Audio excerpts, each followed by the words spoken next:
Hello, everyone. I'm the historical gamer. You can call me Matt, and today I'm here with Jean, the Strategy Wargamer, for episode 19 of the Single Malt Strategy podcast. How are you doing today, Jean? Not bad, not bad. I'm back from the upside down, so I'm all good to go. The upside down? What do you mean? The upside down, I was hanging out with 11 up there, and got to take care of some of those, what do you call those? Damn it, demigorgons. I had to take care of some demigorgons. I have no idea what you're talking about, but okay, moving on. It's been a while since our last episode, and I figured, we might as well start it off with what have you been playing lately? Oh, man. So a bunch of titles, but I want to start off with, I recently did Mayor. I'm not going to be able to get this name. I've been saying this like a bunch of times. Mayor Nostrum. Mare Nordstrom? Mare No. Nordstrom? That was the first time you said it and you got it right. I don't know. I could be wrong. That's vaguely what I remember, like a World War II documentary talking about when Mussolini was trying to make his Rome, like, let's make Rome.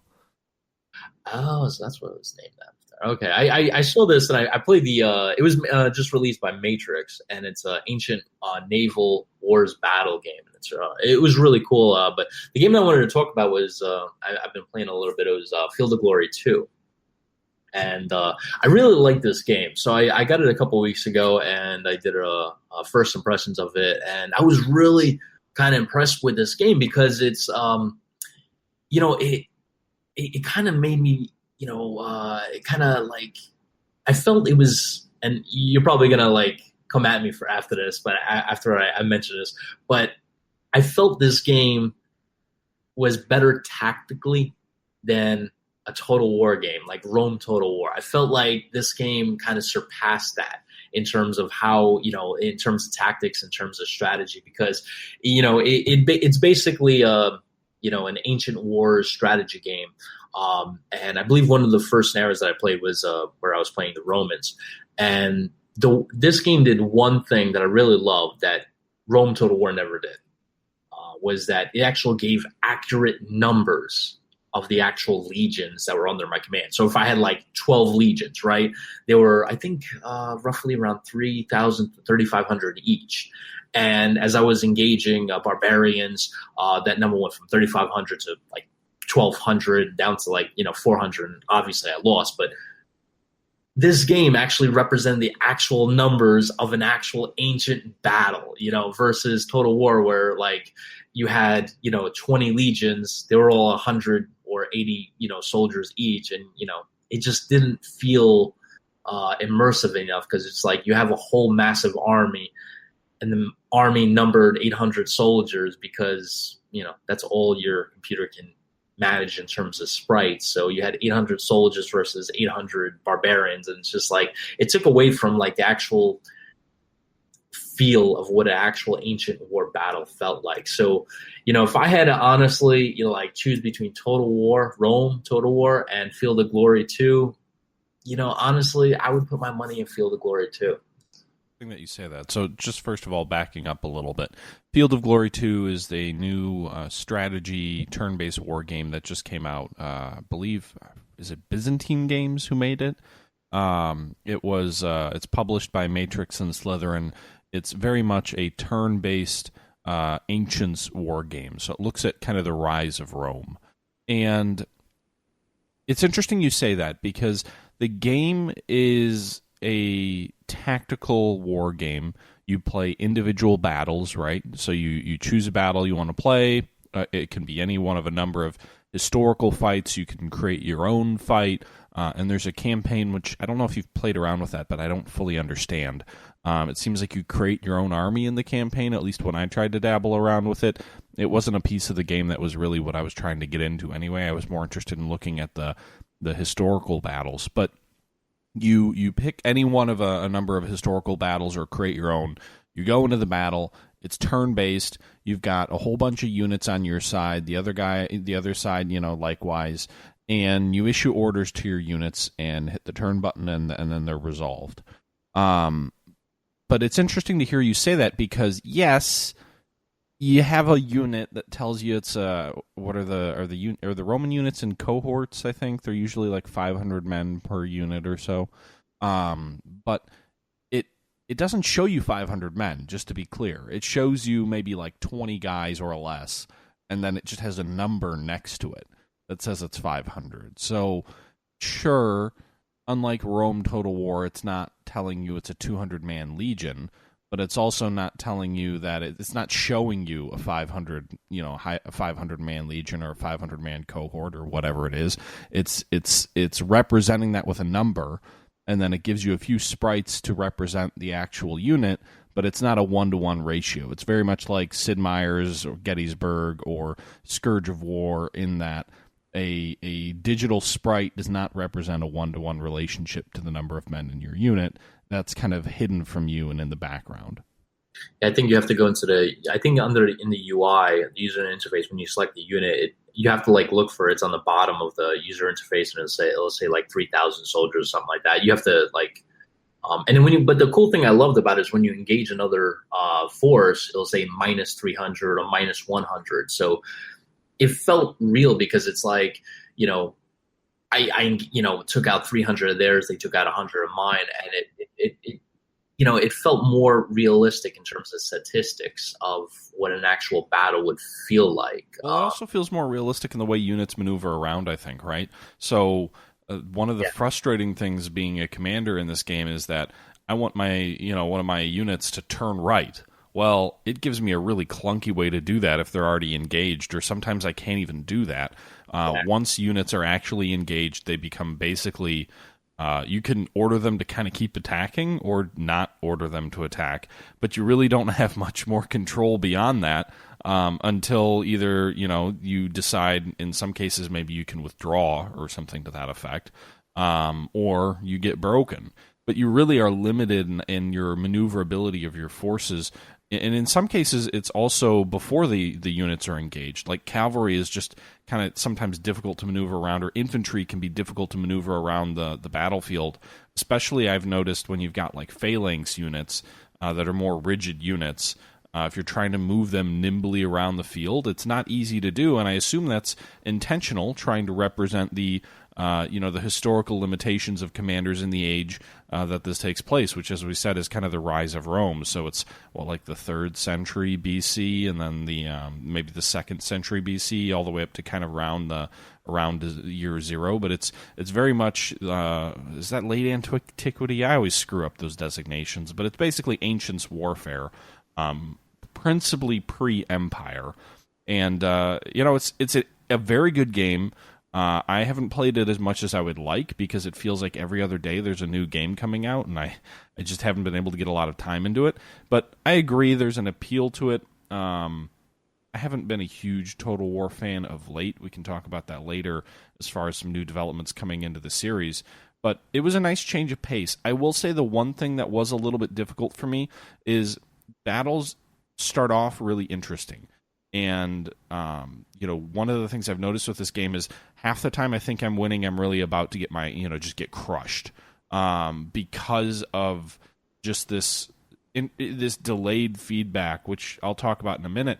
But one of the things that I found a little bit challenging with this game is as battles go on, they really become a bit of a slog, right? Like, at least to me, it's like, okay, the first 10 turns, great, exciting maneuver, trying to get around the enemy flank, and then, everything just devolves into a mosh pit melee, and I suck, and now 10 turns of literally just fighting it out, nothing happening, except for me getting a steady sense of my own inadequacies in this game, and, I'm going to lose. But outside of that, it becomes a bit of a slog in the battles, and maybe that's accurate and historical, but I'm not sure the length that it carries on in the game is necessarily compelling.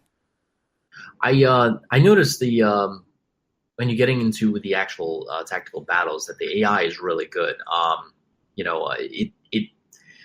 It does a couple of things right. I notice if I have a larger army, or if I'm 1-to-1, it doesn't come out to attack me right away. It's like, okay, well, he has a large army or as big an army as me, and I'm going to wait till him coming at, to hit me and then just respond to I my pretty much always sit back and let them attack me because I'm just incapable of coordinating anything. This game is phenomenal in the sense of you might have 20 or 30 units on the map, and to try and organize everything the way you need to organize it, get the units where they need to be, approach the enemy, make sure that you're trying maybe in some cases to overlap their flanks, or in other cases you're just going up the middle. But it's a real challenge in my experience to keep all your units together, to keep the formation that you want to keep, and then when you engage to continue hopefully pressing home the strategy that you've devised that you want to use. But I find it so much easier to just be on the defensive and let the AI come to me. It's just really interesting because a lot of times the AI will come right at me. Its flanks will be a little exposed. I'll swing some units around. I'll think I'll have the advantage. But in reality, it's just, I may get a temporary advantage, but at the end of the day, I'm still not performing very well. And you never, in my view, you never really get the sense of how things are going until it's almost too late. And that may just be my own inexperience with the game, but I think it's also a piece to how hectic and just out of control these battles become. And in that sense, I think this game hits the mark. Like, when you think about medieval battles, one of the things you always hear people talk about when you hear historians talk is how this sort of movie-like persona of a general issuing orders and shouting commands in the middle of these kind of battles was basically a joke, especially in this era of combat. You devise your pre-battle strategy, you put it down, you issue the orders, you let the units go, and then the vast majority of your ability to command goes out the window. And there's, especially with these large phalanx type armies where, rigid formation, rigid discipline, there's just no way you're going to orchestrate mid-battle massive adjustments. And this game gets that. But the problem is it almost goes on too long in those cases and becomes a bit of a slog. What you need is a greater degree of turns at the start of the fight, and you need fewer turns once the fight gets underway, and you need kind of like a time compression, in my opinion, to jump through multiple turns once the battle's engaged. And I think that would also represent a diminishing ability to issue orders, right? So you've got a lot of turns up front before units are engaged. You've got a lot of ability to make adjustments or issue different orders to units. But then once the battle actually starts, then your ability to command is reduced. So at that point, what you should have is fewer opportunities to input orders, because by that point, half the time you don't even have any orders you can issue from a gameplay perspective, but also from a trying to capture reality perspective. That's just the way those battles went. Once the battle was underway, it kind of had a mind of its own in many cases. And, if you removed the number of turns once the engagement begins, I think you'd make it a quicker experience, a more interesting sort of game design, but also a more true to the experience that I think they're trying to model here. One thing, and I'm just kind of curious what you think about this. So one of the first, I think, campaigns that I played was the Romans were going up against barbarians, and I think it was like 1-to-1. Or actually, I had about 50,000 soldiers to their 80,000, roughly. But my soldiers were majority like Roman legion, veteran soldiers, very disciplined, and the majority of their soldiers were undisciplined. Just basically like mobs in essence. And I overestimated. I figured, like, if I put a Roman legion in front of a mob, it's going to, like, clean up shop, It's going to be like, okay, hit my line, forget about it, I'm going to take care of you, and then the guy behind you. And what I noticed in the game, it was just like, I put a Roman legion there, these barbarians hit it, and, they broke. And it's just like, I'm standing there, I'm watching the screen, I'm like, how did 2 Roman legions just break my entire left flank to just barbarians that were undisciplined? And these are like top of the line Roman legions. So I wanted to ask you, like, do you feel like Roman legions at the time that were disciplined, that were, almost like legendary units, or at least veteran units, could withstand, almost double the number in terms of, enemy combatants that were undisciplined barbarians? Maybe. I think it depends on the battle, the circumstances, etc.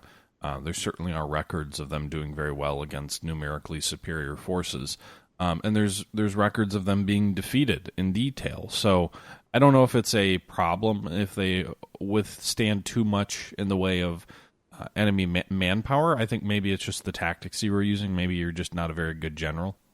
Well, I think I'm pretty good. I mean, my actually, then again, I don't know. I mean, I attack. I'm just giving you crap, but I do think that the game has. I have to kind of realize that maybe it was probably not a good idea to take a small force of 50,000 attacking 80,000 men. So yeah, I have to give you that on the scenario that I played. Well, I'm just giving you crap, but I do think that one of the things that the game could do a better job of communicating is, and there may be like side scrollers if I'm digging really deep to figure, because there's a lot of commands or options or whatnot that are not on the screen when you're playing, and they're kind of hidden in the side menus that I just sort of discovered over time. So this information may be there somewhere. But one of the things that I think the game could do a better job of is giving you some sense of feedback of why the combat results are what they are. Again, if you're getting beaten, fine, but it should give you some sense of why you're being beaten. And not just, because this is how... I mean, some of it sometimes, especially in this kind of a game, which is very much a tabletop-inspired game in its look and feel, but it should give you... There should be a better feedback mechanism than just, you lost a lot of men. And I think that's a challenge for a game like this, when it is kind of based on a board game style of play. But I would like to see a little bit better feedback so I could more easily understand why the results were what they were. The one thing that when I was playing the game that made me think of something you mentioned with Ultimate General was so one of the first campaigns I remember playing, it automatically went to battle. It kind of gives you generally the way the campaign system is, from what I saw, I didn't go past the first the first battle because I lost it so many times. But basically, the way it kind of gives you options when you start the campaign, and when you start the first campaign, it gives you one option. You have to engage, this army here that barbarians, or whatever.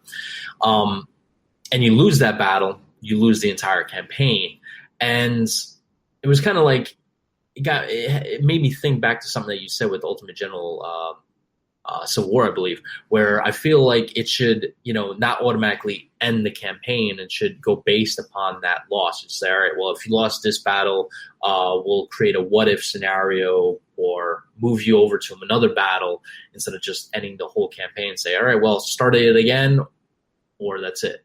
And I've lost it I lost that campaign twice, and after that I was just you know what, I'm not good at this game. I really love the tactical battle. It's amazing. I love that there's a lot of replayability in terms of multiplayer, and you can I believe build make your own scenarios, and there's a lot of historical scenarios. But I would love a campaign that if you fail the first scenario, that it would go into a what if scenario, an alternate 1985 Back to the Future kind of thing, where if you fail that, there's an alternate version of the game that you can play, versus having to start again and again and again and again. Yeah, I mean, I think we have this argument every other week where you want a fully dynamic, everything's in your control campaign, which certainly your prerogative. I understand why some games don't do that. I think I understand why this game wouldn't do that, but I do think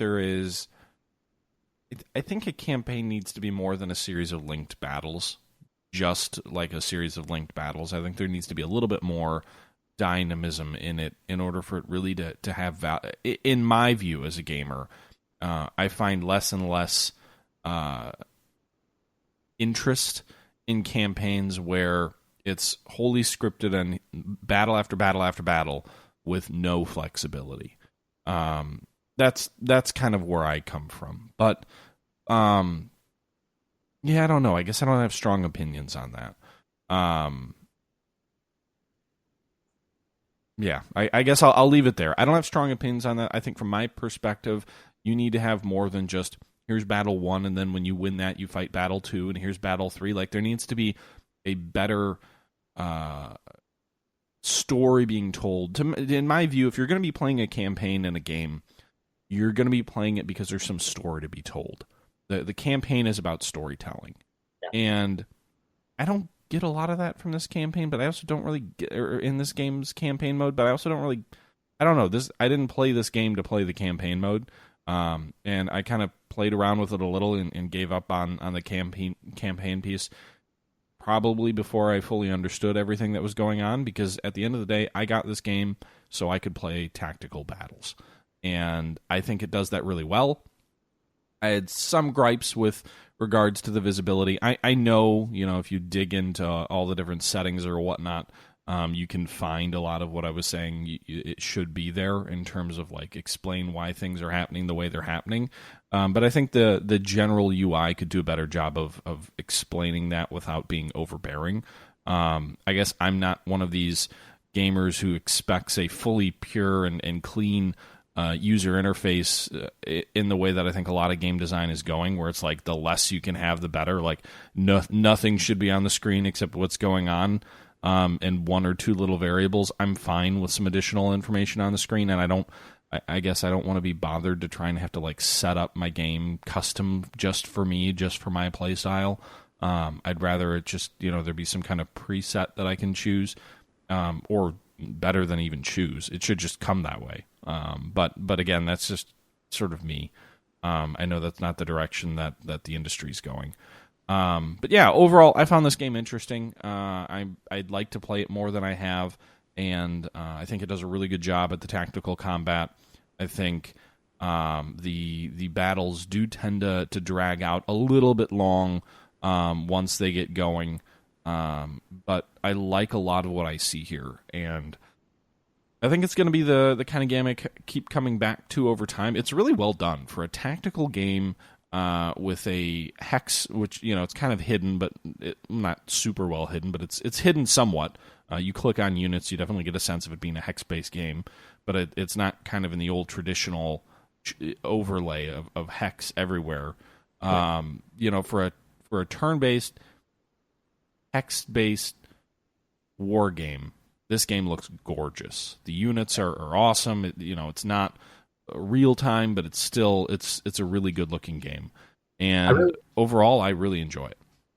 I mean, if I had to some people might argue with me about this, but if I had to choose between like Rome Total War and this game, I would choose this game automatically. And the reason why is, some people are crazy about graphics, and graphics, are great. Don't get me wrong, when you have sprites that, like on Rome Total War scale, yeah, they look beautiful. But for me, what matters is, historical accuracy, where you have different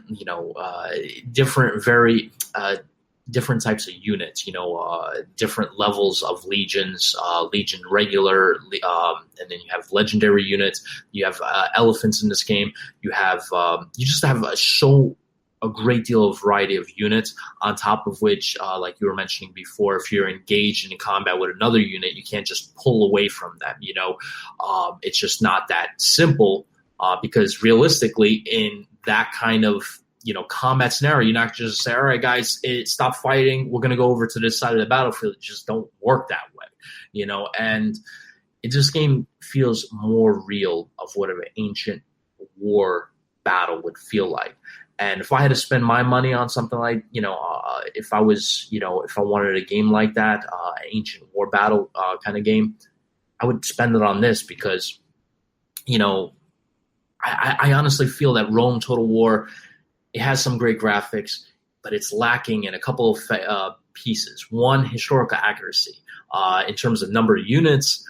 Two, the AI. Honestly, I have never played a Total War game that has a good AI. I mean, it's just dumb stupid. I can literally have 2 bottles of vodka and play the game so abysmally bad, and I would still win.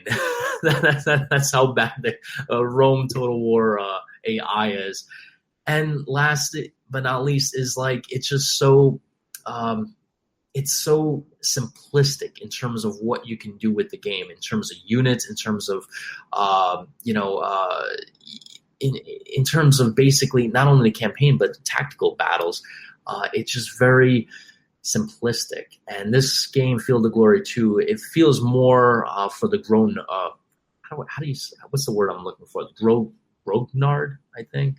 That's the Grognard. I don't know how you pronounce it. That's it.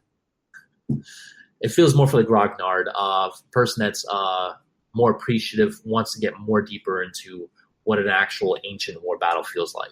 Well, you mentioned you can play Rome Total War 2 while you're and I don't want to judge, but if you're 2 bottles in I'm just exaggerating. you're 2 bottles of vodka in, I think we need to have a discussion about something else.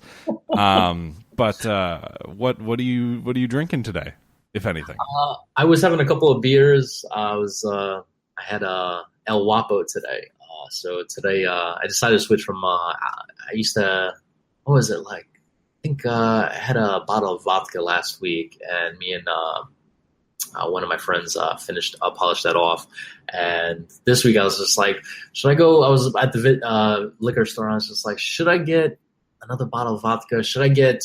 And I was thinking about picking up some scotch. I was like, wait, is it episode 20? No, it's not episode 20. It's episode 19. So I still got a week or two. So for the Single Malt Strategy podcast, you can only bring yourself to drink single malt scotch for the 20th episode. The 20th episode. Well, I'll do it for every 10th episode. All right. Well, anyway, I am drinking a new scotch that I haven't had before, which actually I enjoy it quite a bit. It's called Bowmore. It's their 12-year-old, and it's a Islay. I don't know how you pronounce it. Style of single malt Scotch whiskey. It's different in that it's a little bit peaty, so it's not a Lafroig or a Lagavulin, which are really, really kind of charcoaly. But you can definitely taste it. It's got a good smell of it, but it's not quite as overpowering as like the peat monsters like Lafroig are. So I enjoy it quite a bit. First time I've ever had it, but it's nice. I'm not a Scotch connoisseur, so it's hard for me. I'm not going to be like, it tastes of bitter lemon with a hint of sherry and some orange, but overall it's very enjoyable. That aftertaste. Yeah, I mean, I enjoy it. That's my my Scotchness. That, and I can tell it has peat in it. So all right. I made the ultimate mistake I think it was a couple nights ago.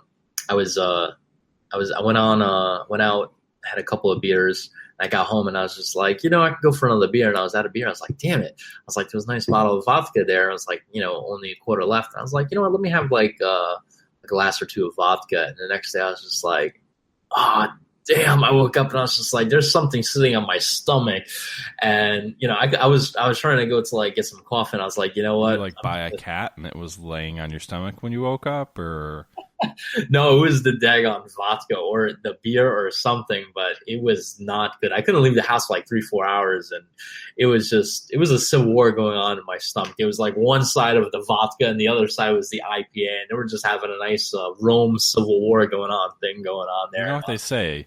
Beer before liquor, never been sicker. Liquor before beer, you're in the clear. So obviously, you did the beer before liquor piece, and then you may have paid the price for it. I test if that was just urban legend. It is not. Sure, you did. You wanted to test it. Well, plus I was lazy. I was just like, I can go to 7-Eleven and get some beer, but it's like 3 blocks away, and I'm like. In Brooklyn, it's different. It's a block away to the next deli. And I was like, a block away is no problem. I walk down the block. But here in Virginia, it's like 3-4 blocks away. And I'm daggone lazy. Well, at least you admit it. Speaking of which, you're being lazy. Not reflective of your military service, but today is Veterans Day. I hope you had a good Veterans Day. Yeah, today's that's right. Happy Veterans Day to everybody that served. Not that anyone's going to hear this, on Veterans Day because it won't be posted. But thank you. It's been a couple of years since I did CBUR stuff. I think I left in like 2011, 2012. So it's been like 5 years. So I'm out. I did my little time there. Well, nonetheless, thank you to you and to everybody else who's served. But anyway, moving on, I think another game that we wanted to talk about, or at least I wanted to talk about, I know you haven't had much of a chance to play it yet, is a interesting game called Bomber Crew, which I've had varying degrees of people upset on my channel as I've showed footage for some what I think are silly reasons, but it's a crew management game that puts you in command of a British Lancaster bomber crew during World War II in a very lighthearted, cartoony sort of way. It's basically you get a crew and you've got a plane, and you need to try and get through various missions with increasing difficulty as the campaign goes on. And you can upgrade your crew with new training and experience as they gain more experience. You can upgrade your plane with new engines, armor, things like that. And the goal is to make it through World War II, or a sort of facsimile of World War II, intact. And your plane can be shot down, your crew can be killed, you can have to replace your crew, but at the end of the day, your goal is to progress through the campaign and finish the campaign. And I've found it really fun and interesting, as much as it is not a World War II game. Like, this is not a World War II game. This is a game that is using the image of a Lancaster bomber and using the backdrop of World War II. And it's really about managing your crew. It's really about managing expertise, skills, traits, upgrades, spending the right money in the right places, and trying to progress through a increasingly difficult set of challenges as you go through. It's a game that as you play it and you fly missions, you've kind of got like a 3D image of your aircraft, and you've got to do things like as you're flying through through Germany, they'll be shooting at you. You'll have fighters that'll come up and intercept. You've got to tell your gunners to engage the fighters. You've got to, kind of identify the fighters, lock in on the fighters. You've got to order your bombardier to drop the bombs. And you have to do all these things through a crew management platform. So you've got your bombardier. You've got to tell them to go from the forward gun to the bomb bay. You've got your gunners on the rear tail turret. You've got to actually highlight the fighter that's coming in that you want them to engage. You've got to watch as the target comes up in the bomb site and tell the crew member to drop the bombs. So it's very much like a strategic management game that's all about selecting the right traits, the right equipment, the right aircraft, and then managing through increasing stress as enemies come at you fast and furious more and more. You're constantly ordering guys to go around the plane to fix things and whatnot. And woe is you if your pilot gets shot, because then you're going to crash and everybody's going to die. It's a very fun game, in my opinion. I really enjoy it. And yet, I also find it, it's really difficult. I'll just put it there. I have had so many crews die on me. Like, I think my current game, I have played like 10 just cupcake missions before even leveling up, just to try and get all my crews to max out. And then I get to like the third level of the campaign, I get shot down, and well, now I've got a crappy crew with a crappy plane, no money to upgrade anything, and I'm on a really difficult mission. Like, it's very difficult to keep things moving along. And because everything gets harder each mission you get through, that means if your crew does die, it's basically, I've gotten to the point where my last two missions, my crew died, my plane crashed, but I was able to bomb the target and destroy it, so I was able to move on. But like, there's no hope of maintaining a crew for me at this current point in this particular game. But it's a lot of fun, and apparently it's been a huge hit on Steam. I think I saw something that said they made over $1 million in the first week, and this is just like I've never heard of this development studio before. It's just kind of one of those, I don't know if they're truly an indie or not, but it certainly looks and feels like an indie type game. It's almost like the Kerbal Space Program Manager game of World War II bombing. So I'm kind of curious, like how does your crew die besides crashing the plane? I mean, do like the Germans strafe the plane and a couple of guys get killed or something like that? I'm sorry, what? Like so like, for example, like let's say you're flying the Lancaster bomber, and I'm assuming Germans come out of nowhere and do they try to strafe the plane and you lose a couple of guys?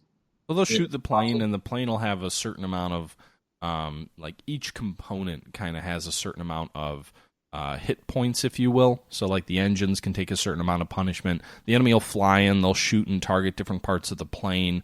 If you have armor on certain parts of your plane, that can help protect your crew, but your crew can also take damage. They can get wounded. You may have to, send a crew member to get first aid to fix a person. You basically you get told what your mission is. You've already selected your crew. You've already upgraded your plane. You go ahead and you start the mission. You take off from England, and you fly to your target. You try and destroy it. As you're getting to the target, enemy aircraft will show up on your radar. Kind of warns you, hey, there's enemy aircraft incoming. They'll show up as little dots, and you can hit the space bar to kind of create like a circular cone, which you then put the enemy aircraft into, and you hold it there for a few seconds, and then that'll mark those aircraft as targets.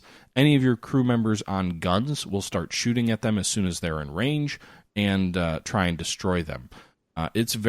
Feels a little bit mobile game-like in that like your guns have a certain amount of damage they deal out per minute. So my assumption is, you're shooting at these enemy targets. There's some level of accuracy being factored in, but then outside of that, it's just a straight calculation of what's your damage per second, what's their damage per second, where are their shells hitting, where your rounds hitting, and you go from there. As you progress, you have various traits that your crew members can learn. So gunners on your aircraft can learn a trait that allows them to focus their fire, which gives them sort of a temporary boost of being much more accurate and better shooters. Your captain or of your aircraft can learn a trait which allows him to do certain things like emergency dives, which allows you to put fires out if your engines start on fire without resorting to using fire extinguishers, which are something you can also buy, so you can put an extinguisher on your engine to put out fires. Your bombardier has traits as well. Your engineer can learn to create a lighter fuel mix, which makes you slower, but also uses less fuel. So it's a really interesting sort of almost like a time management, crew management kind of game. I feel like you're clicking around the aircraft, moving your engineer around a lot. You're not moving your gunners around or your pilots around. I think I pulled my pilot off the stick once by mistake and didn't realize it till my plane had crashed. But it's fun. It's cartoony, but it's fun. Yeah, I noticed so I watched a couple of videos and such, and I noticed so it's cartoony. So I noticed one time I was watching a video of yours, and you were mentioning how there was no altitude, so you don't know when what altitude. There isn't. So your pilot can have you fly at high altitude, medium altitude, or low altitude. So it's not like 10,000 feet or 15,000 feet, but it's some level of altitude. And if you get hit, you'll lose. The altitude is there, but you don't set a specific altitude other than a general range. I remember my pilot got killed, and I started diving, and I think I was at maybe medium altitude, and I crashed. I didn't realize I was crashing until I was at probably too late to get anyone on the stick to try and pull up. But it's a lot of it's abstracted. At the same time, it's still a lot of fun. Your gunners will run out of ammo. You've got to issue orders for them to go back to a central part of the aircraft to pick up a new clip of bullets, which is really silly when you think about it. Like World War II, I don't think there was a central point in the middle of the bomber that was here's where all the ammo is. Everybody run here to go get it. But it adds an element of you having to, essentially manage your crew and manage what you're doing with their time. You could all of your guns start with two, I think it's 900 round, I guess clips, if you will, plus the one that they're already attached to. You can order them at the start of the mission to go back to the center of the plane to pick up more ammo, at which point they can have 3 to start the mission with. But as you burn through that ammunition, at some point you're going to have to pull them off the gun to go get more ammo. But when do you do it, right? If there's enemy fighters coming in, you may not be able to do it, but if you wait till you're out of ammo, maybe the situation will actually be worse. So it's really about trade-offs and understanding when you should do things. But it's really cartoony. I mean, in Operation Hydra, there's German V2 rockets that are taking off that you need to shoot down with your plane's guns as like a secondary mission, while you're also bombing. I think it's like V2 manufacturing or something. So it's a cartoon game, but it's a lot of fun and it's interesting. And frankly, it made me buy a book by Max Hastings, which I know some people aren't huge fans of Max Hastings, but made me buy a book by him called Bomber Command to learn more about the British night bombing effort, because I know a fair bit about the U.S. bombing effort. I've been going through a little bit of a spiel. I've read Masters of the Air and a couple of other books recently, but I know very little other than the fact that the British bombed at night and they were more into area bombing and the idea of terrorizing the enemy to surrender. Outside of that, I don't know a whole lot about the British bombing effort, so I'm hoping to learn a little bit more. And frankly, I had some complaints where people are like, well, there's black crew members. Some of the crew members are women. It's like, yes, okay, if this was really World War II, that would be horribly inaccurate, but it's not. It's a cartoon game. You've got, I can send my repair guy onto the wing of the bomber to put out to fix an engine at 10,000 feet. So great. If I can do that, I really don't care what the gender of my crew is. Let me ask you something. Do you feel like it being a cartoony kind of game takes away from the game? Do you feel like if they made it more like what was that game, B-17 Flying Fortress? I think it was a game that came out in the 90s, or I believe Microprose B-17 Flying like B-17 the Mighty Eighth or something like that. That was a brilliant game, by the way. I played the hell out of that. Like that, do you feel it would have been more complete, more attractive? I'm not going to tell a developer what to do with their game. I think at the end of the day, part of what I have to evaluate a game on is what are they trying to do. I don't think it's fair for me to say this game is not an authentic recreation of the World War II bombing offensive. Because first of all, here's the other thing. Every mission in Bomber Crew, you are the only bomber on the mission. So, I'm sorry. This is not World War II. It's not trying to be. So is it really fair for me to tell the developer, well, this isn't an accurate recreation of the World War II bomber offensive? And I'm sure the developer would say, no, we're not trying to be. So if you're a gamer and that's what you want, that's perfectly fair to say, I don't want to buy this game because it's not realistic enough for me or it's not authentic enough for me. No issue at all. That is your prerogative as a gamer. Make that choice. Do what you want to do. But I don't think it's necessarily a failing of the game if that's not what they're trying to do. So, do I have an issue? B-17 Flying Fortress the Mighty Eighth? Brilliant game. I played that like crazy. I still occasionally turn it on, even though it's got a bunch of issues running on a modern machine. But I still play it from time to time, and I really enjoy it. But it's not trying to do the same thing as this game does, and they're very different games with very different objectives, and I think that's perfectly fine. And frankly, I've never played a game with an Avro Lancaster, so just being able to see this beautiful little bird flying around with my little almost Kerbal Space Program Manager characters trying to keep it alive was a lot of fun. And I'm enjoying the hell out of it, and I need to get more time into it, but it's one of those other games that is just, it piqued my interest. It was really easy to pick up and play. It was really easy to learn, and I had a lot of fun with it. A game like this makes me want a developer to make a B-17 Flying Fortress Mighty Eighth kind of sequel. I understand Microprose made it, but a game like this is like, all right, this is kind of like taking a nibble out of like a Reese's Pieces, and you're like, man, I really want I want the full Reese's Pieces cup. I took a little nibble out of it. I want the full candy now. So I feel it's a bad analogy, but my point is like an interesting analogy. I won't say it's bad, but but I mean, it's just like I looking at the screenshots, watching the video, listening to you talk about it. It's just it makes me want to feel like, all right, why do we not have a modern day game where I could play as a bomber in World War II, part of dealing, basically a B-17 Flying Fortress kind of game. Because B-17 Flying Fortress the Mighty Eighth was a microprose game, which basically is like a flight simulator quality level game, which basically means you need to learn how to fly an aircraft. A game like this, where I can just click around and he just flies and I just kind of tell crew members where to kind of go, and it's awesome when the back of the plane breaks off and 3 of my crew members go flying. That's, and then they're the only ones that survive when the rest of the plane crashes into the ground.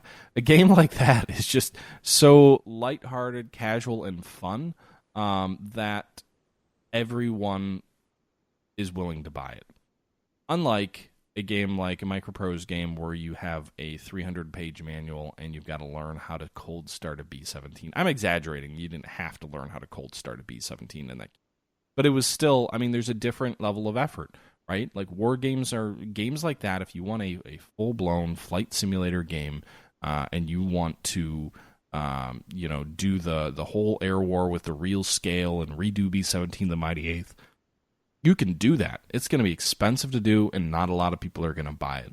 Or you can make this game, which is relatively inexpensive, simple to play, easy to pick up and play, and you can make $1 million in 1 week. And it's not outside the realm of a small development studio doing it. I guess it's the cynic in me, but from the business perspective, like, why wouldn't you make the game that everyone is going to buy and everyone's going to play, and it's easy for everyone to pick up? Everyone except maybe a small percentage of people who won't want to buy it because it's not hardcore enough. Like, I get maybe I'm being overly cynical, but it's a business decision, and I understand it. Yeah, I agree with you. I just feel like a game like this is, I don't know, it's appetizing. It feels more of like, all right, if more of like an iPhone kind of game, like I'm stuck at the DMV, or I'm in between classes and I'll load this game up on my iPhone, play it for 20 minutes and, shut it off, rather than, taking my laptop out, connecting it and booting up the game and going through that whole 15, 20 minutes. Cause like, I gotta play this game. It's a whole experience. It feels more of like a placeholder rather than, the main event, the actual feature attraction kind of thing. I don't know. I've played this for hours and hours already. Granted, I probably won't be playing this game in a year and a half from now, and I probably will still be every once in a while turning on Field of Glory, or every once in a while, I still play War in the Pacific, which is, the ultra hardcore grog game that you can't just pick up and play on your iPhone. But there's something awesome about, seeing an engine on fire when 2 other engines are already stalled, and your plane has holes in it everywhere the size of your head, and there's little cartoony characters running around, and your flap just falls off. You keep flying straight and level, but your flap just fell off. It's an interesting and fun game, and I don't begrudge the developers for making it. I've had a hell of a time with it so far. But yeah, you're right. It's a light game, and it's not trying to be anything more than that. I think if they make an iOS version of it, I think right off the bat I would probably pick it up. I think for an like a Steam game, honestly, like, it's only like $15, so it's not like it's priced like I think the challenge for an iPhone game is this game has a lot going on. You've got to make a lot of decisions really quick, and it's just constantly, there's constant action when you're fighting, and I don't know if the interface would work well in a mobile environment. I think there's just too much going on. You're able to swivel around and deal with a lot more things more quickly and more naturally with a mouse than you'd be able to do otherwise. That's true. I mean, you have to re-engineer the whole thing for iOS. But I think like the market for iOS is a lot larger, because I mean, the people that play on Steam, it's probably like 1/10 of the amount of people. Well, probably even less than that. I mean, the amount of people that have iPhones and Android phones, you're probably looking. I know iPhone has about 1 billion users. Android is around 2-3 billion. So you have 3 to 4 billion people. Versus how many people go on Steam, you're probably down to a couple of million or tens of millions. So I'm assuming if they put the game on iOS and Android, you're opening up the game to a massive market, especially if you make it free to play and then add a little in-app purchases. I'm assuming just what I want. You can get a 50 caliber machine gun instead of 30 caliber if you just give us $4.99. But as much as I know a lot of people are going to say I don't want in-app purchases, but the fact is, and don't get me wrong, I hate in-app purchases. I was the person for, like, if you go back to the original, the first few podcasts that we made, I hated in-app purchases, and I still do. I think in-app purchases destroy the entire concept of the way the App Store was running. But unfortunately, it's here, and people have done it, and people have committed to the free-to-play model, and that's not going to change anytime soon. But honestly, I feel honestly if they probably did put it on iOS, I would probably even if they put a price on it for like $2.99 or $9.99, I would still pick it up. And I know Slitherine is put out a couple of games recently on iOS, and I feel like honestly that market though. I don't know. I wanted your take on like strategy games on iOS. I feel like honestly lately, the last year, it's been being pulled back. There was one statement from I believe Slitherine. One user was asking, and I don't have the tweet offhand, so I'm just going to go based off memory, where he was asking one of the directors at Slitherine, why aren't you making more iOS games?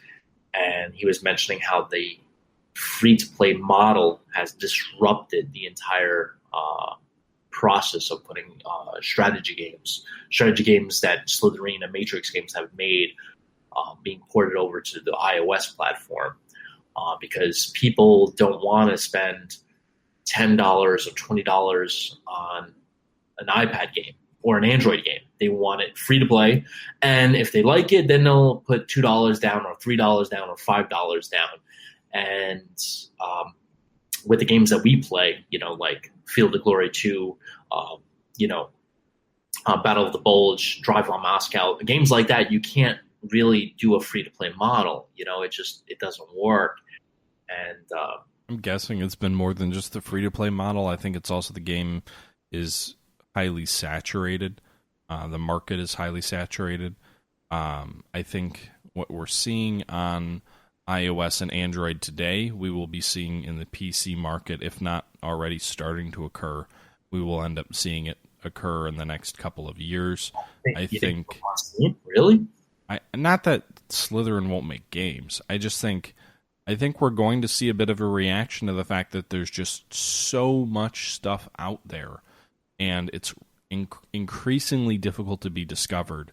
I think Slitherine may be insulated from this somewhat as a developer because they have a long-standing relationship with their consumers. They've been around forever. They've got a lot of people who buy through their channel anyway. Like, they've sort of been around before all of this. But I think if you're a small independent developer and you want to make a war game, good luck. You're never going to get discovered. And you're not going to make any money. And I don't care if you're on Steam. Like, no one is going to find you unless you've got the next most brilliant game ever and someone on YouTube happens to play it and it blows up. Like, I think that's the mentality that iOS exists, where you've got so much out there, it's impossible for everyone to figure it out, and frankly, the discoverability within the app is just not in the App Store. It's just not very good. It doesn't do a good job of filtering out the crap and recommending the good stuff that you'll actually enjoy. And I think Steam is worse in that regards. And I don't think I think we went from a period where you had to have a publisher to make money to a period where if you got on Steam, an independent could make it, to I'm guessing we're going back to a period where publishers are going to have a lot more control because there's just so much out there and it's so difficult to get discovered. And I think that's going to hit war games or small developers who make fun little games like Bomber Crew just as hard, if not more so, than anybody else. But maybe that's the cynic in me talking.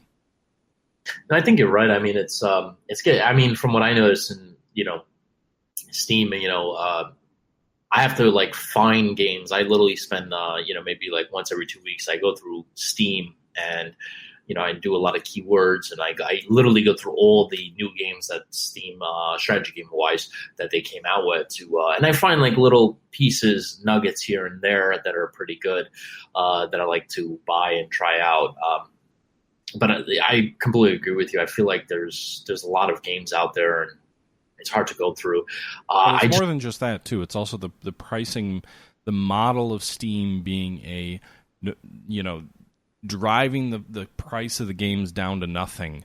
I think only amplifies that, because in the past, if 20 people found your game but you charged $50 a game, you're a lot better off than today. 2,000 people find your game but you're charging $50, so no one buys it because they're conditioned not to buy it, or 20 people find you, but only 3 of them are willing to pay your price. It's a very pro-consumer industry, but in some sense, I think it hurts the consumer in the long run. But I guess we'll see. I mean, I know we've had multiple episodes where we've talked about this, so we don't really need to talk about this again. But just sort of, it's an interesting point we're at. Obviously, Bomber Crew's done really well, and it's been a lot of fun for me. I know we talked about Field of Glory. We talked about Bomber Crew. I think you vaguely mentioned Vietnam 65, that you kind of did a video on your channel. If not, you have done a video on your channel about Vietnam 65 versus Afghanistan 11, and which is the best counterinsurgency. So I don't want to take everybody's time up here listening to it. What I would suggest is you go over to, correct me if I'm wrong, the strategywargamer.com, or is it just strategywargamer.com? I think it's just strategywargamer.com. So go to strategywargamer.com to check that out. Because Jean here has an interesting look at the games Vietnam 65 and Afghanistan 11, which, while they are developed by the same developer, are somewhat different. And they're some of the rare counterinsurgency games looking at modern conflicts. There's a lot of board games out there. There's a whole coin series, coin standing for counterinsurgency, out there on board game, but there are not a lot of counterinsurgency games out there on PC, and Vietnam 65 and Afghanistan 11 are 2 of the premier examples. But I know there's a big difference though between those 2 games too. Like I was when I was playing Vietnam 65 versus Afghanistan 11. I just put it out in the review for 65, and I don't know. I wanted to get your take on this. Do you feel like, when I was playing Afghanistan 11, and it just came out for iOS, and I believe that one's like $20, and I believe Vietnam 65, I think it's $9.99. I might be wrong, but I feel like there's a different feel to it, a different feel of immersion. Like when I play Afghanistan 11, the soundtrack, the audible things like Roger Dat, you hear that throughout the you hear vocals like Roger Dat, Kilo 2-1 mic, things like that. The sound effects of the helicopters, gunfire, everything it feels more real, it immerses you into, it feels more gritty, And I feel like when I play Vietnam 65, it's a good counterinsurgency game, but it doesn't give you that level of tension, that level of grit that Afghanistan 11. Do you feel that when you play that game? No. I think what you're talking about, is Vietnam 65 was the developers. They're both made by the same developer, but Vietnam 65 was the first game in this series that was made by this developer. Afghanistan 11 was the sequel, but with a different conflict. So I think what you're seeing is a natural progression of the developer. The game is more polished. It's been around longer. It's, I think it's just a matter of this isn't the first game anymore, and there's, they've made it better. Yeah, there's definitely a big difference. I mean, I like Vietnam 65. It's a good game, good Vietnam game, in terms of dealing with. I will feel like Afghanistan 11 becomes a little bit more of a convoy simulator in a way that I don't feel like Vietnam 65 is. To me, Vietnam 65 feels more like I really got to get out there and I've got to win the hearts and minds. And Afghanistan 11 feels more like a logistics simulator, which is fine. But the way the games are structured and the way the conflicts in of themselves are different, I do think makes them unique to each game. Huh. I honestly feel like I don't know. I think honestly, like the way I was playing Vietnam '65, it felt so easy to actually win hearts and minds. I felt like it was honestly, I was playing it for 20, 30 minutes, and I was just like, this, my hearts and minds score was going up, political points was going up. I was like, this is pretty easy. Versus when I play Afghanistan 11, it's just like, even putting soldiers on the road is just like I run into IEDs all the time. Deal with the insurgents constantly. I don't even have a chance to like go for hearts and minds because it's like I'm engaging these targets. I don't have as many political points. It's I need the resources and I don't have the resources. I feel like this is what Afghanistan 11. I feel honestly like a colonel, a battalion commander in Afghanistan says, all right, I'm going to give you just this amount, 2 companies. I'm going to give you 2 choppers, and your job is to make sure this region is secure, win hearts and minds. And as I'm assuming as a battalion commander in that position, you're like, damn, I only have 250 soldiers, a couple of choppers. He really, these politicians really want me to pacify this region. I don't have the resources I need, and I'm sure that's actual real life situation that actually happened numerous times.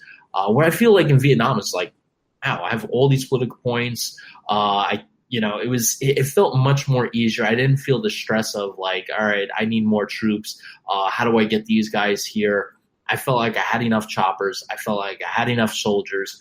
Airstrikes were easy to come by, it was a much more easier game than Afghanistan 11. I feel like Afghanistan 11 was just like, I think Afghanistan improved on some of the weaknesses of Vietnam in that, and I know this episode really isn't intended to be a review of the two, but I feel like Afghanistan 11 did a better job of putting you in a specific place so you could build a sense of immersion.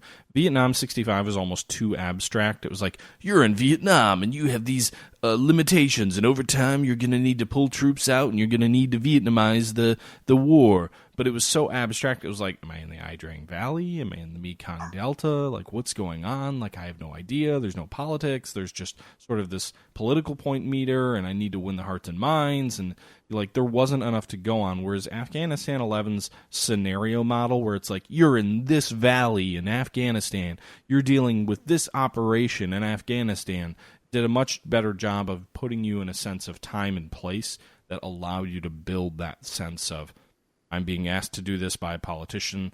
This is a specific mission. This is in a specific valley, a specific region, and here's my goal. Whereas Vietnam was almost like just too high-level top-downy.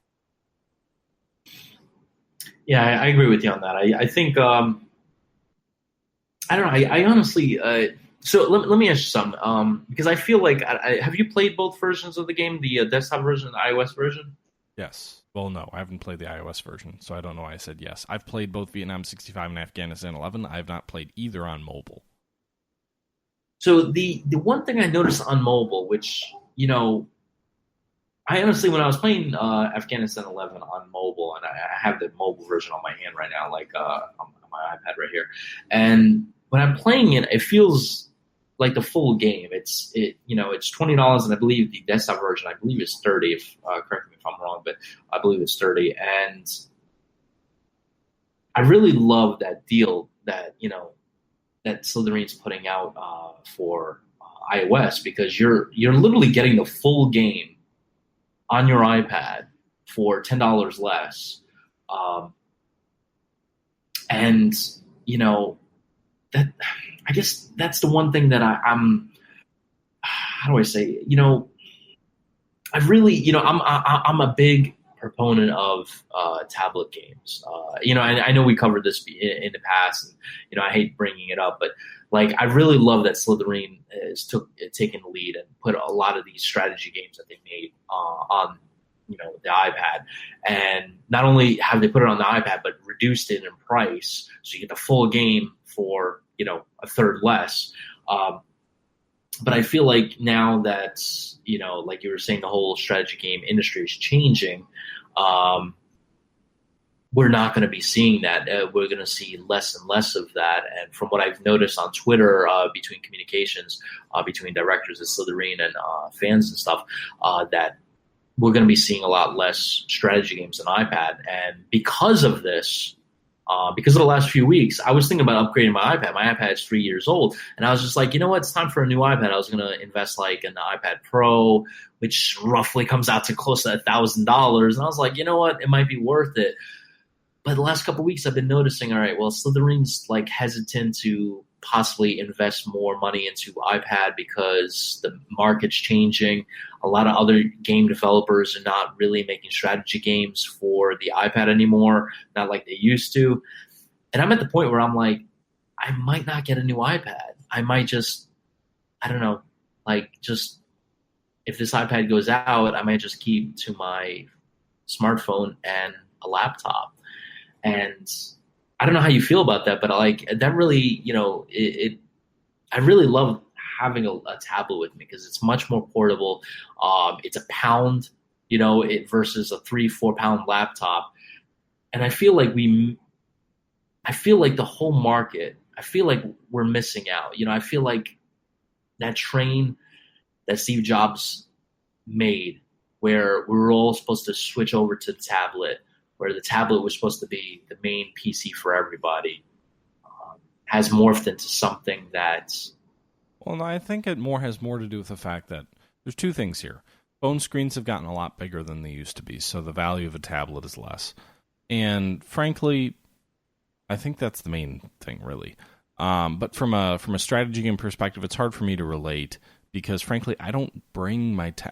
I've got an iPad. I use it for reading, generally more so when I'm on trips or whatever, but sometimes like around the place. I don't play games on my iPad. I don't bring it with me places pretty much unless I'm traveling for like work.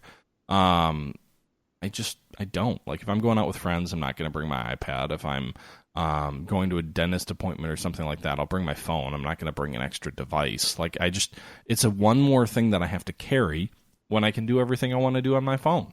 And I'm not going to play a strategy game while I'm waiting for an appointment. I'm not going to play a strategy game while I'm out with friends. So I don't really see, maybe at work on lunch, but generally I'll like listen to Audible or read or frankly not have enough time on lunch to do anything anyway because I'm busy with other stuff.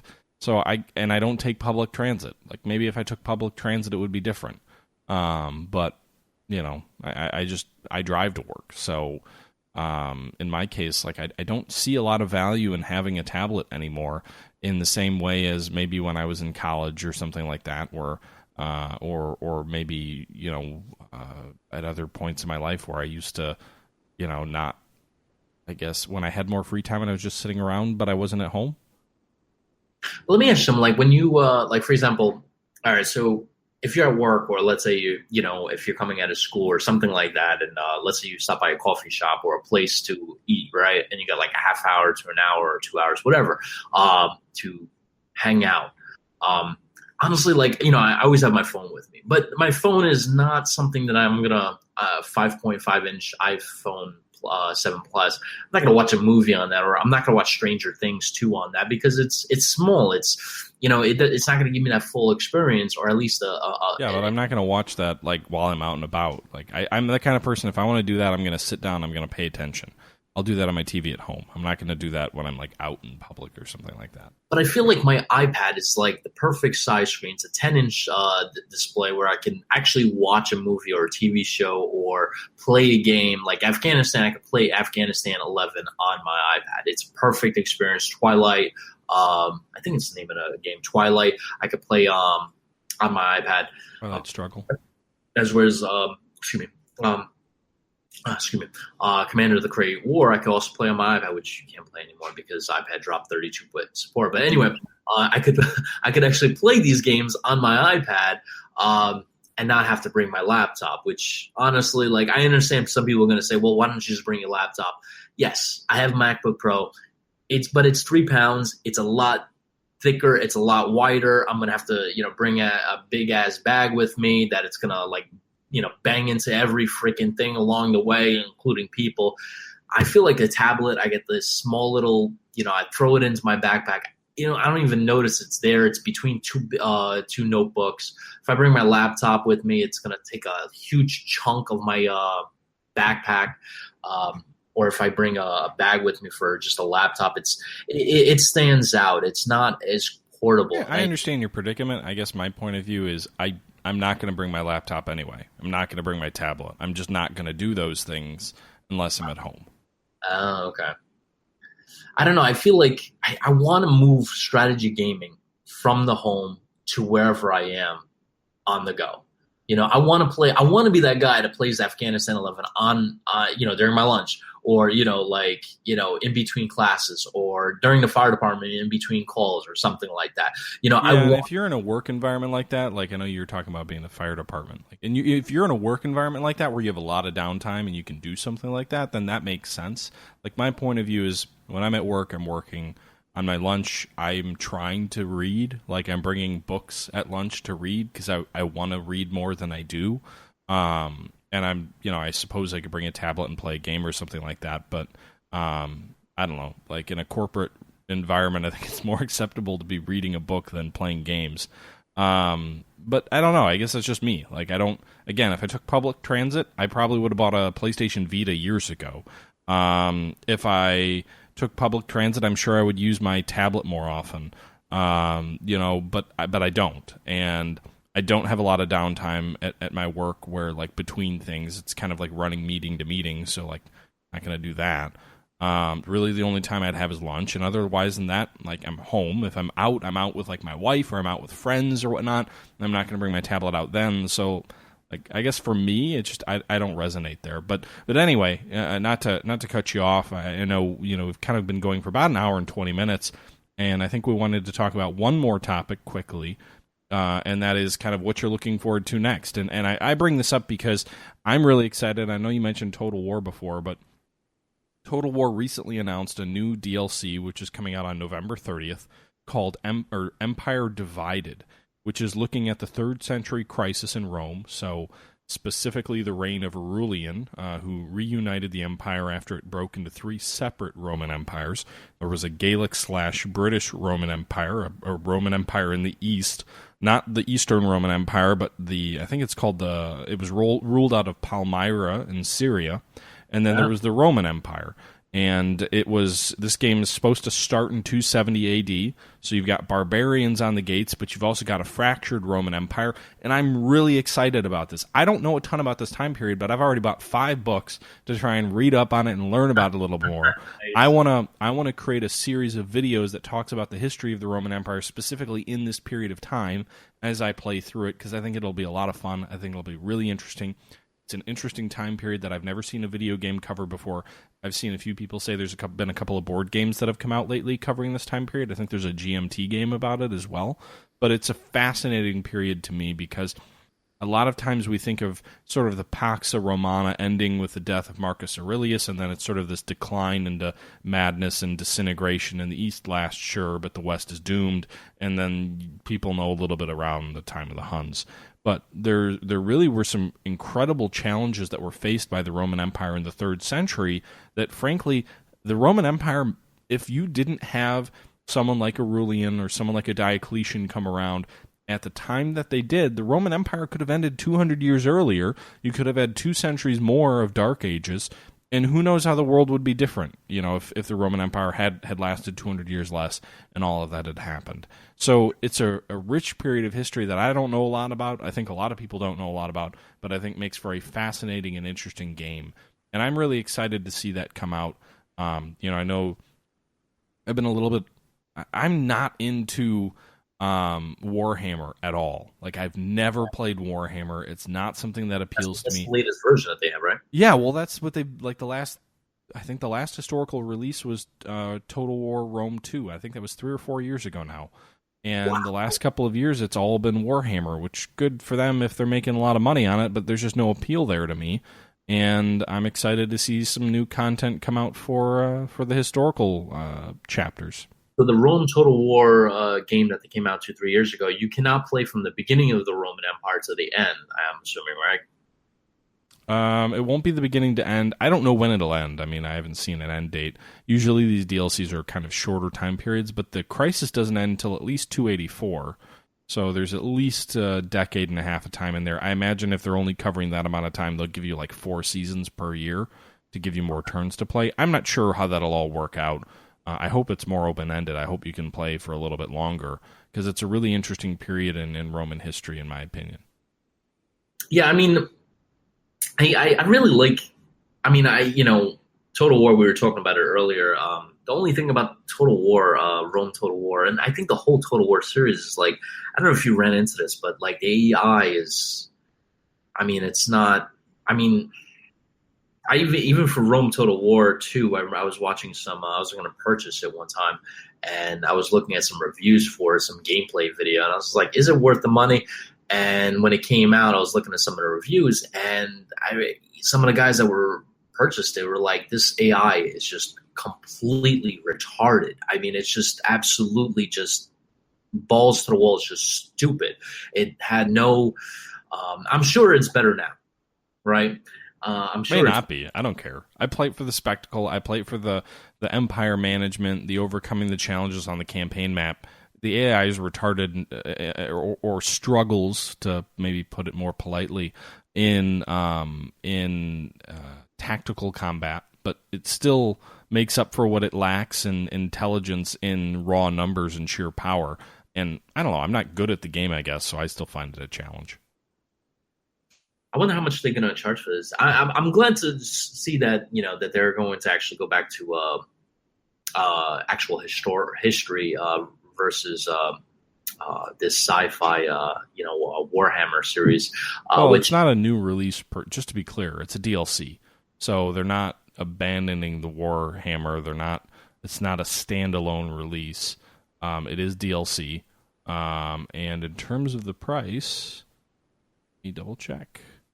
The base game is Rome 2 Emperor Edition, which right now anyway is still selling for $59.99, but obviously they've had multiple sales where it's been a lot less than that. The new DLC will be $16.99, $15.29 right now. It's 10% off. That's not bad. But you do have to have the base game, which is $59.99. It's a little, I guess, I mean, it is a big game, but still, that's pretty expensive. I think it's fair. I enjoy it. I mean, I haven't put a ton of time into Rome 2. It had a lot of issues at launch, but I'm just really excited about this DLC. I want to go back to I never pre-order games, by the way, and I pre-ordered this DLC. So. Oh, you did? Wow. Which is weird because I wasn't super excited about Rome 2. I was pretty excited about Attila, which was a standalone release, which was really good. I enjoyed it anyway, but it was too narrow in focus in terms of time frame, so I'm hoping this one's a little bit more open, but we'll see. If you had to choose a Total War history versus, besides Rome, what would you have to do? Which one would you choose? Like a game they've already released? No, I mean, like, if you had to choose any point in history, whether it be Napoleon, well, they did Napoleon Total War, but like German unification, World War I, World War II, Vietnam, all the conflicts, what's next? I don't think Rome works for anything modern. I think the scope and scale gets too big. Ignoring that, maybe the Franco-Prussian War, like the wars of German unification, like before the scale gets too absurd, but I don't think it really works with their gameplay model. I'm not really sold on their combat engine for linear combat. Napoleon was fine, but I don't know. I guess Rome is the best time period to me, and specifically within Rome, my favorite Total War game ever was Barbarian Invasion, which was a DLC pack to the original Rome Total War. The original Rome Total War was kind of laughably weird in that you had 3 Roman empires. It was the Roman Republic, but you had like 3 different families that all kind of built their own empire, and then at the end you had this massive civil war, which is kind of funny to me and laughable, but also the game that I always had the most enjoyment out of and played the most was Barbarian Invasion, which was a DLC which brought it into when was it? Early 3rd century? It's later than the Empire Divided. I want to say it was like middle, like 350, 360 after the Empire was well divided, but Rome hadn't fallen yet. But that was my favorite my favorite Total War ever that I played. The medieval battles are interesting too, though. I never played the Shogun games. Never played the Japanese Total War games. I've heard very good things about both Shogun 1 and Shogun 2, though. And just heads up, I don't know. I know you don't want to play games on your lunch hour, but Rome Total War as well as Barbarian Invasion, I think another one is on the iPad. Just point that out there. Not so. Rome Total War, the original, which came out like 20 years ago, is on the iPad. Yes. But yeah, and Barbarian Invasion's on there, and I think Barbarian Invasion is cheap. It's I think like $5 right now. Well, I think it requires I think it's like an in-app purchase or something. I don't know. I'd have to check it out. I guess maybe it's worth looking at, but why would I play it there if I could play it on my PC, I guess? That's true. Well, if it's on, hopefully they come out for an iPhone version, but that would be awesome. But one thing I wanted to mention to you is, so since you mentioned Rome Total War, I'm going to kind of mention. So I was going through Paradox forums. Every so often I do this just to see what's going on over there and if they have any announcements and stuff like that. So they had a developer diary from September, I think 13th, where they mentioned they're going to make an alteration to the game. They're announcing an unannounced DLC, which is going to come out soon. They don't have a name for it. They're just saying it's an unannounced DLC. But people that have the original Hearts Iron 4, there's going to be a patch called 1.5. For some reason, they're calling it cornflakes, but whatever. With this patch, they're going to add a critical piece that I wanted in this game, which was one of the negative parts that I put in this game. So if you're familiar, in Hearts Iron 4, you make armies, and you couldn't make anything besides armies. You set up an army, you put a guy in charge of it, and that's it. That's as far as your command structure goes. In 1.5, they're changing it. And in fact, I think the way they put it was they actually admitted. Where is it? I'm gonna quote here. We basically settled on a flat level with field marshals with no restrictions on commanded divisions and generals with a limit on division count. And they said over time we felt that we lost a bit too much over the World War II military flavor. Thank you. Finally, they realized this because that was one of my critical things about it when they came out with Hearts Iron 4. Is like, dude, you just lost the military flavor of this game. I didn't say it in that terms, but whatever. So they're with the 1.5 patch and this new DLC, they're going to reintroduce theaters, army groups, and obviously armies are in there, and a division structure. They're going to re-implement all this. However, I was reading through this daggone thing, and I realized they're missing one thing. There's something that's supposed to go between division and army. They're missing core. So apparently they're reintroducing this new command structure, parts of Hearts Iron 3 back into this game, but they're leaving out cores for some reason. I don't know why they're doing this. So there's only one core that anybody knows about in World War II. One core. And it's because of A Bridge Too Far. And it's 30 core. Yeah.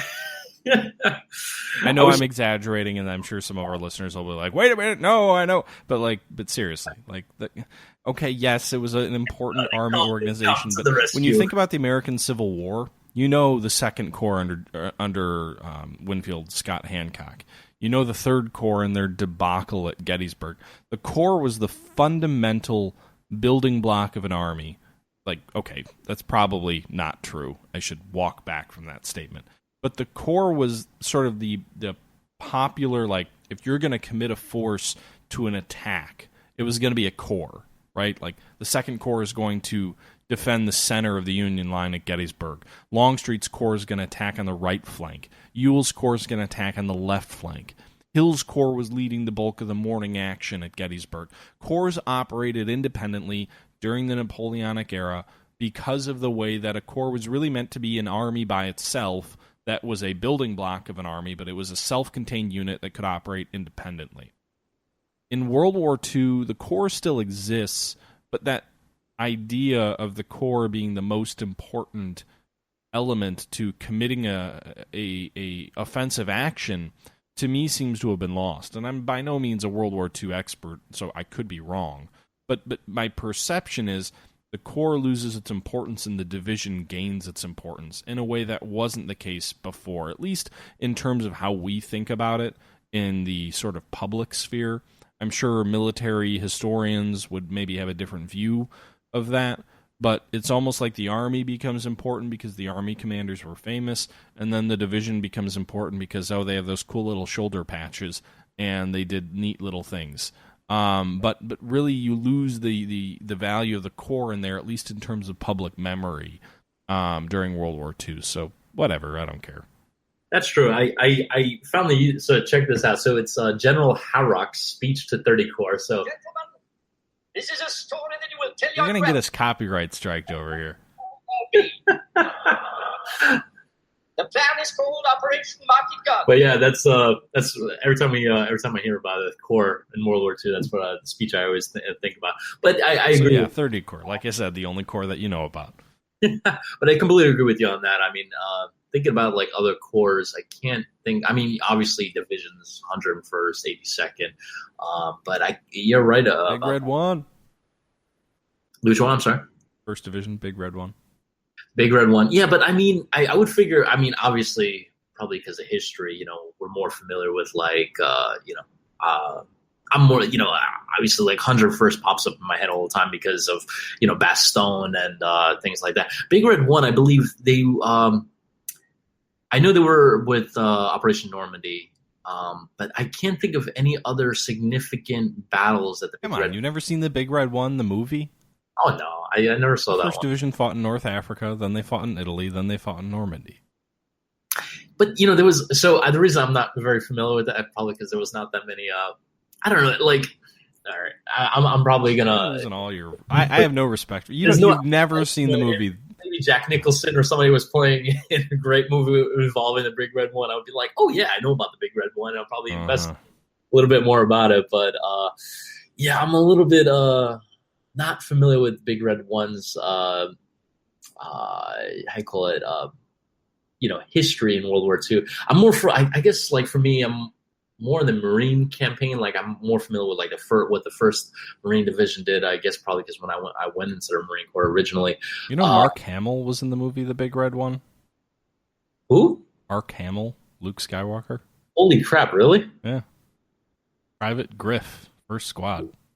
I did not know that Mark Hamill was in that movie. That's so Luke Skywalker was in the Big Red One. Interesting. Yeah. Lee Marvin was the star.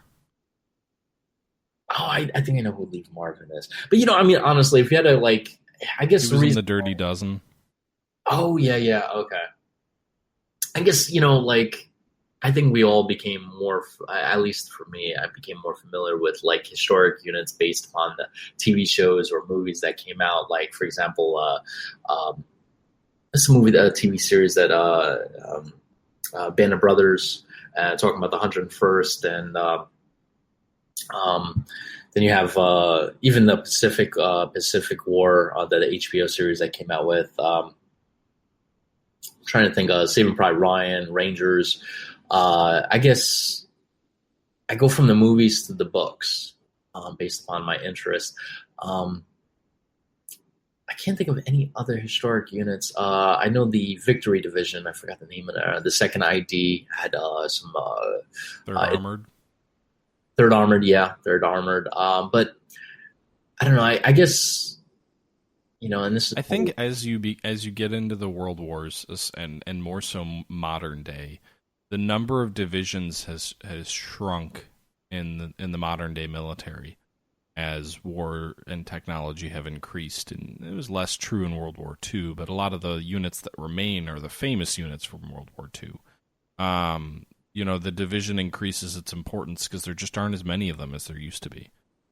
Yeah, you're right about that. What are there, like 12 active divisions or something like that?